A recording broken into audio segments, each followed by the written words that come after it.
Untuk tadi insentif perpajakan yang 0,5, Ibu, sebetulnya kalau daerah dan apakah koperasi dan UMKM itu kan kita lihatnya berdasarkan size-nya, Ibu.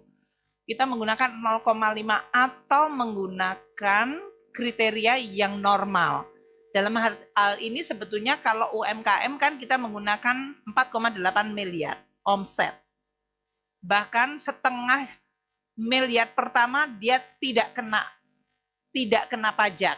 Jadi saya itu sering ditanyain kalau ada orang penjual bakso, sate, kalau dia omsetnya nggak mencapai setengah miliar dalam setahun, ya dia tidak membayar pajak. Banyak yang mengatakan, Bu, jangan dipajakin, ya memang tidak. Kalaupun omsetnya di atas setengah miliar, ya itu berarti udah cukup punya, itu pun tadi 0,5% dari total omset. Tapi sebetulnya omset itu kan tidak menggambarkan kesehatan dari UMKM, karena harusnya yang dipajaki itu adalah net profit-nya. Tapi karena UMKM sering pembukuannya tidak cukup baik atau tidak mau terlalu rumit, lebih mudah menghitungnya berdasarkan omset. Meskipun demikian, itu sebetulnya tidak mencerminkan 100% keadilan, karena bisa saja omsetnya 600 juta, yaitu di atas setengah miliar, tapi dia itu cost-nya gede banget, sehingga sebetulnya dia beroperasi berat atau sangat mendekati atau impas atau rugi bahkan. Nah kalau kayak gitu dia harus tetap bayar pajak, itu kan nggak adil.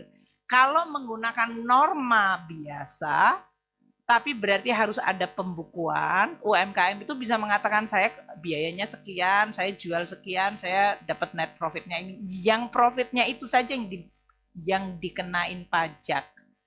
Nah, norma ini sebetulnya lebih adil, tapi membutuhkan intervensi atau membutuhkan kemampuan dari UMKM untuk bisa membuat pembukuan yang baik. Nah, makanya kami juga membuat melalui mahasiswa-mahasiswa PKN STAN untuk sekarang membantu atau membuat aplikasi. BPKP pernah membuat aplikasi untuk pembukuan UMKM yang mudah.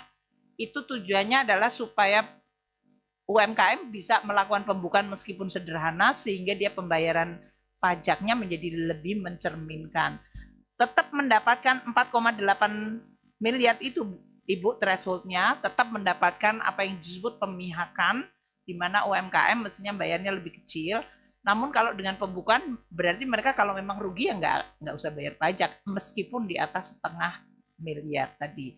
Jadi dalam hal ini insentif pajak sebetulnya sih tetap, Ibu, cuman fasilitas untuk menggunakan PPh final ini kita akan terus evaluasi.